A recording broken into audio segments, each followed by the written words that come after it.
Probably it's one of the tougher trips I think you have in college football to go play a game, on the West Coast, and I thought our kids handled it well. I thought they played with great energy and passion and togetherness, and they fought for the 60 minutes, and obviously extremely happy to get out of there, with a win against another Power 5 opponent. And I think I saw a stat somewhere that teams that turned the ball over 4 times, plus the number of first downs we had, I think it's like 1 in 65 or something, and now it's 2 in 66, I guess, or that could be wrong on the numbers. Don't quote me on that, but it seemed a pretty. You just don't win many games like that, and so we're very fortunate.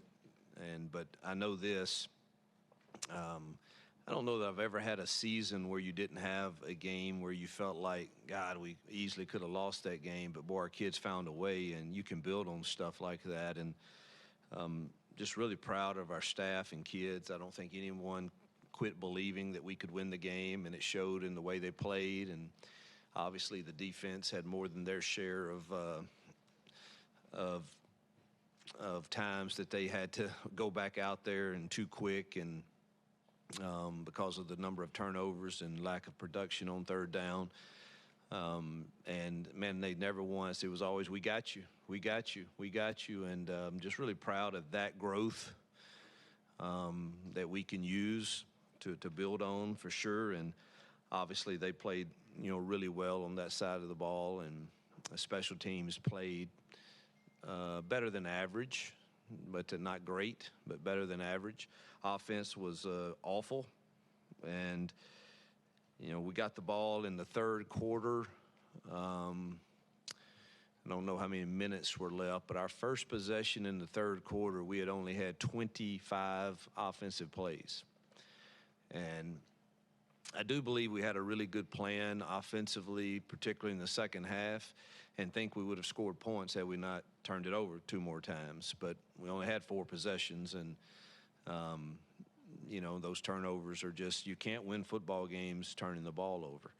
And thought we were ripping off some pretty good runs and either had a penalty or a turnover for those few possessions that we had the second half. So I think there's some things we can build on for sure, but ultimately the bottom line is our kids found a way to win, and we celebrate that, and you can write it however you want to write it, but the bottom line is Auburn Tigers are 2-0, and we celebrate that.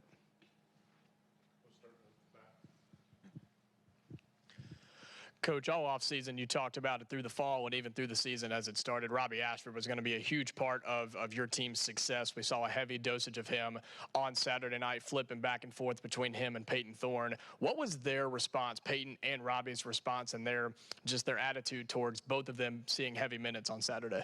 Yeah, I haven't seen them and talked to them today yet, and obviously everybody's on the plane ride was just trying to rest, and they both seem fine. I don't know that that's exactly what I want it to look like, but we just had no juice, no momentum, and so you're kind of searching for it, and we've got to figure that piece of it out to where you're not we need Peyton to play better, truthfully, too. Now, the last drive, he played well.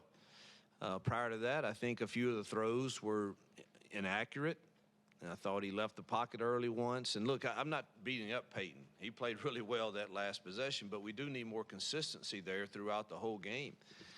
And that's our challenge, is to get him and Robbie and Holden to that point. And so they know that. But, Robbie's got to get his touches. And we had a really good package for him, and had a good drive going in that package, and then one of our running backs went the wrong way, and it created a negative play and got us behind the chains. And so it was just one thing after another offensively, which ultimately, it has to start with me and our offensive staff as to why we, did some of the things we did. We don't control the fumbles necessarily, but there were other things that happened that caused us negative plays that, maybe we need to coach better.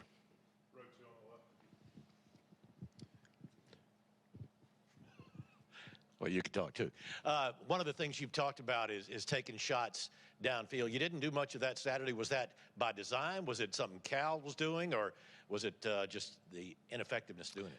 Well, Cal was, I think we only called 3 and probably should have called more. But it was Cal, played us a little differently. But there were times that I thought had early in the game, I know we had one real shot, and, we read a different side of the field. And then our receivers didn't win a few of the others that we called. They were in man coverage quite a bit.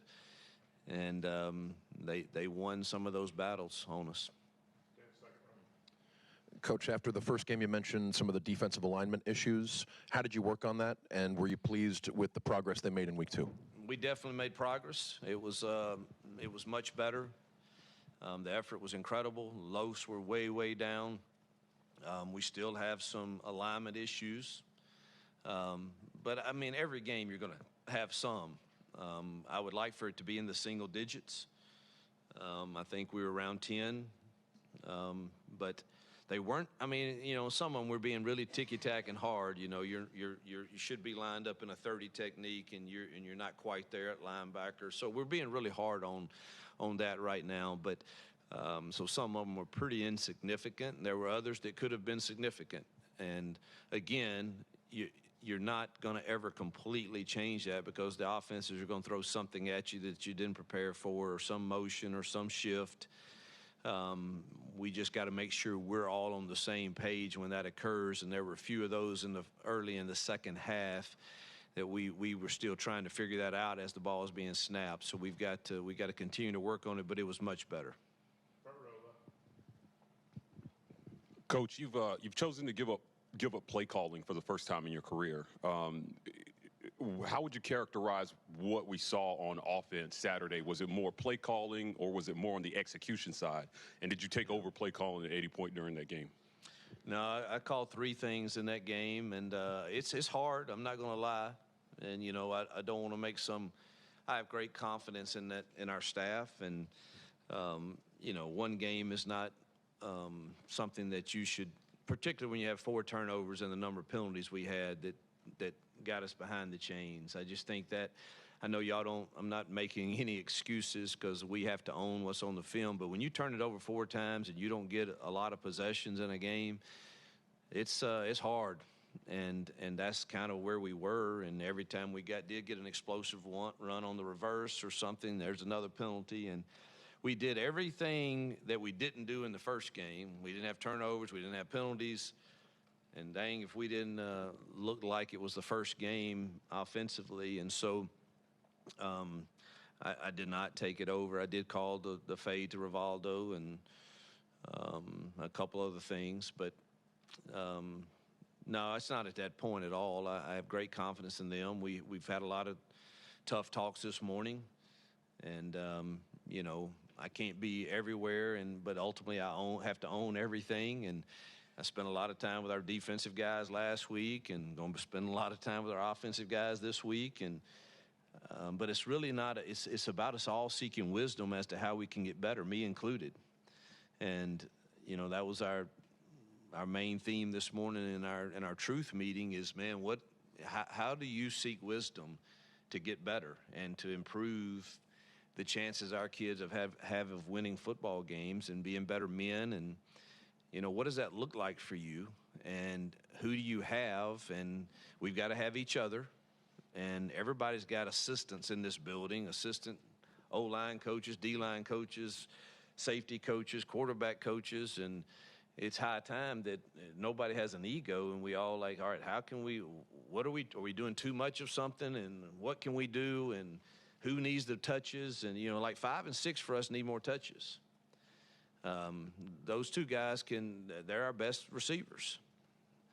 Now, I wish they were bigger, because the catch rate is not big, but and we got to improve the others. But those guys are pretty good in space, and so we've got to use those guys more. Rivaldo obviously needs to be utilized, and he was well in the second half. But we got to play to our strengths and figure out how to make it look different every week. And So those are some of the things I challenged them with this morning is, how are you going to do that? And if you need help, I swear I can help.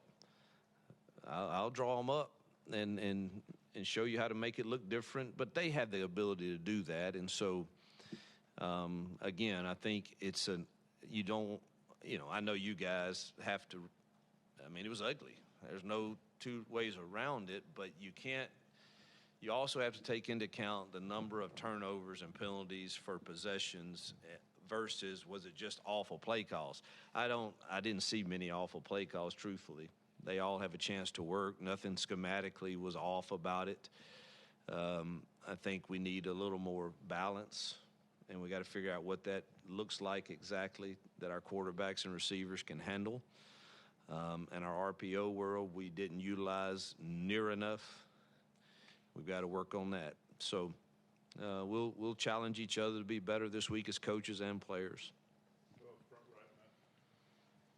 It's on the point of a play calling, when you talk to Philip about that, as you mentioned, what does that look like going forward now? As you were saying, it was hard to keep yourself from calling more plays at that point. We're not overreacting to anything. I have great trust in him. We're going to work together this week on the game plan, and and obviously he doesn't have an ego. He doesn't care if I step in and call it, but I need to probably be in more meetings.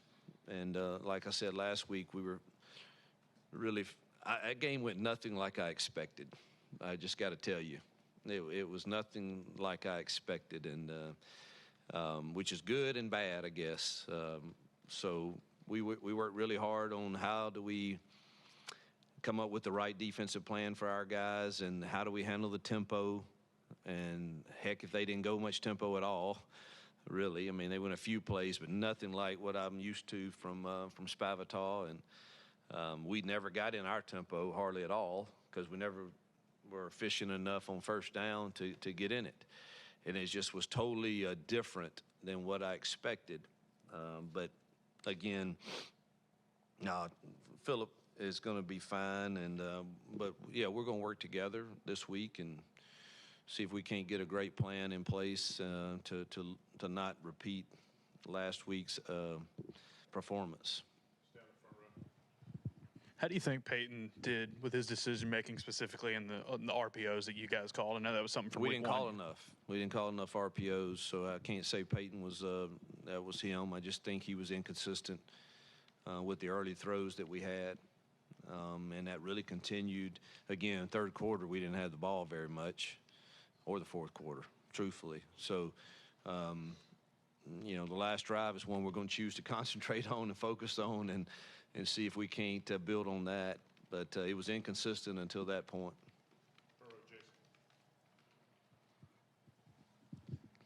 When you look at this defense, how much have they progressed since the start of this preseason? And then just talk about the job your staff has done in trying to fill pieces, because you've had some injuries on that side, and they just kind of keep plugging in. It was a little scary the second half. We had Keontae out and Simpson out to start the third quarter, which we already had Pritchett out who couldn't play.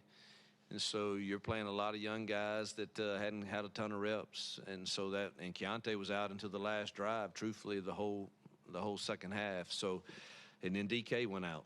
So we were greatly challenged. Nixon dinged his hand there, his wrist that he had surgery on, and we're thin at linebacker, really thin. And so it was quite a challenge. So really proud of our kids and the staff. They just kept battling and finding a way to get off the field and get important stops.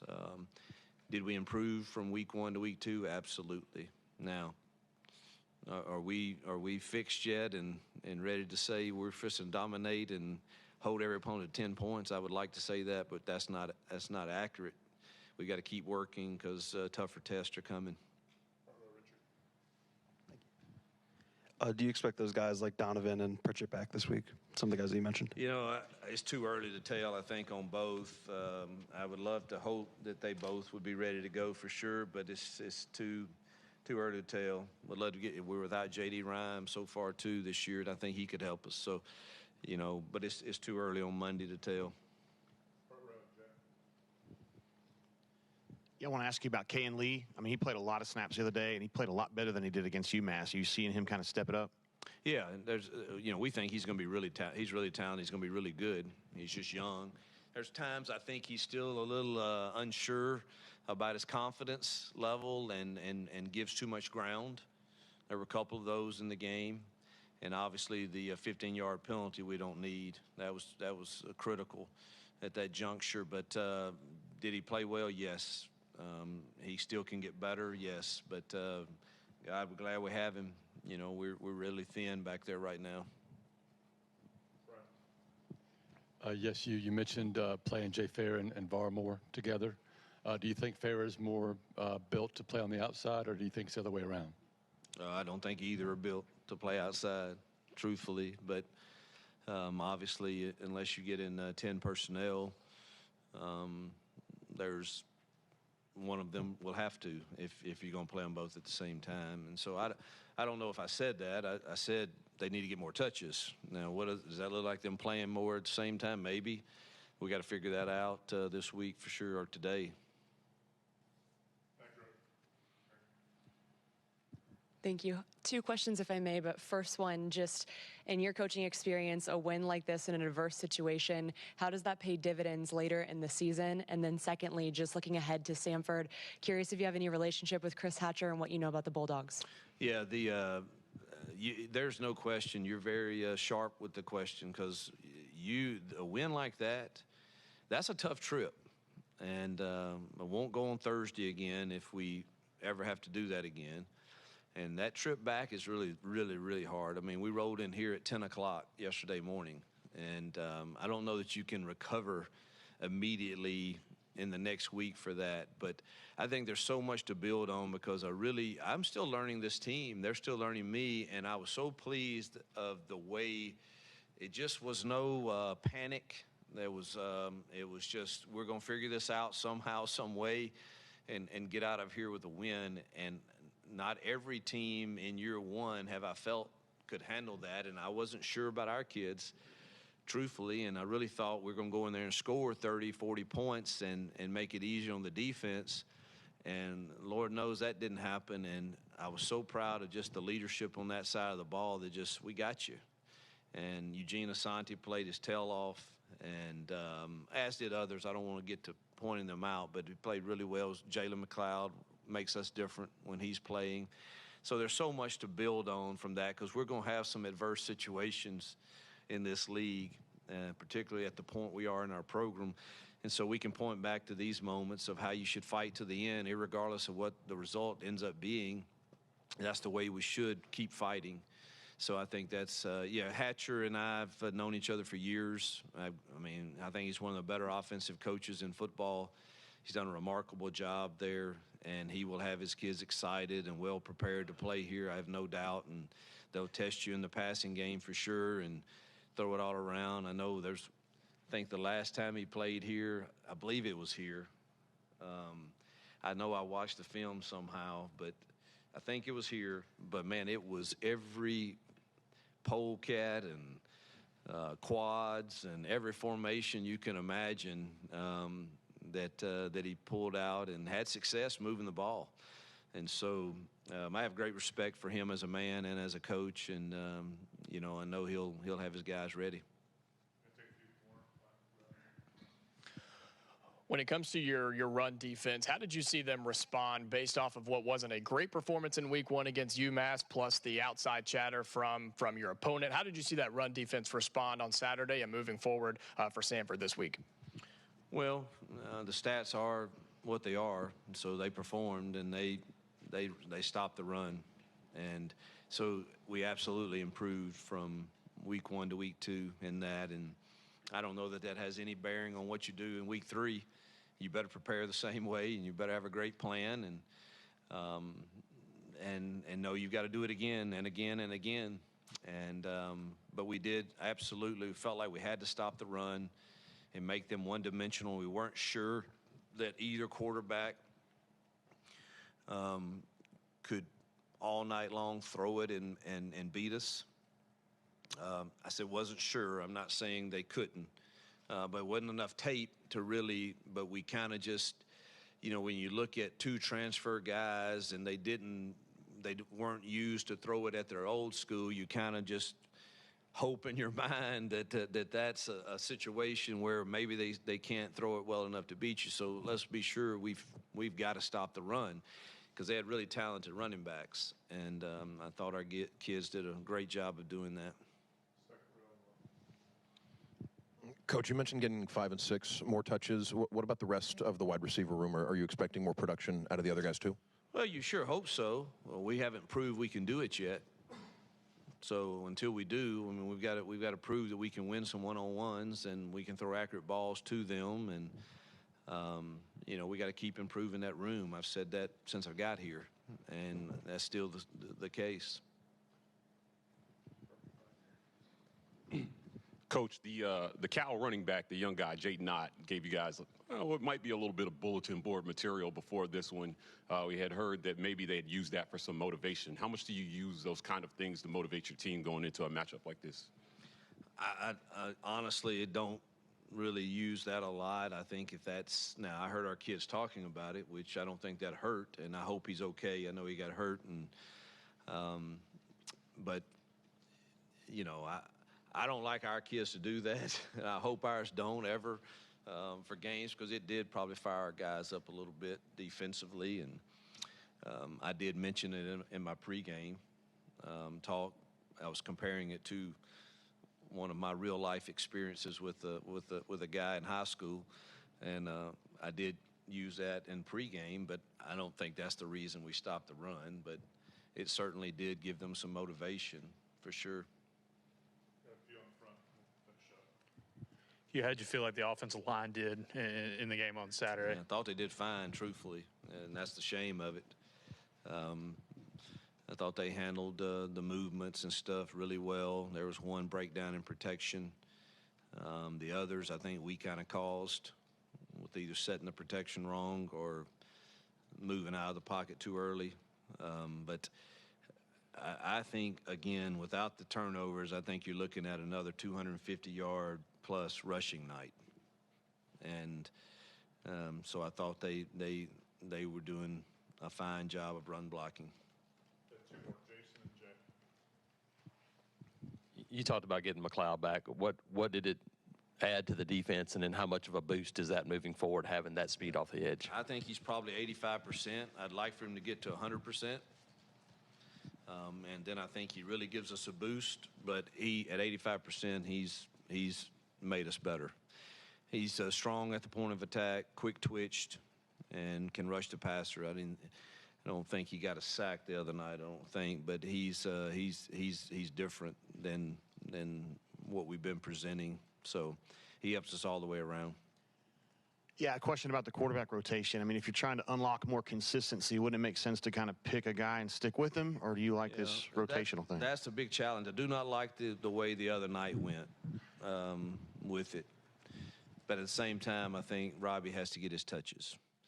And so that is a absolute something that's on my mind, and we've got to figure it out. All right, Coach. Appreciate you. Yep. Thank y'all.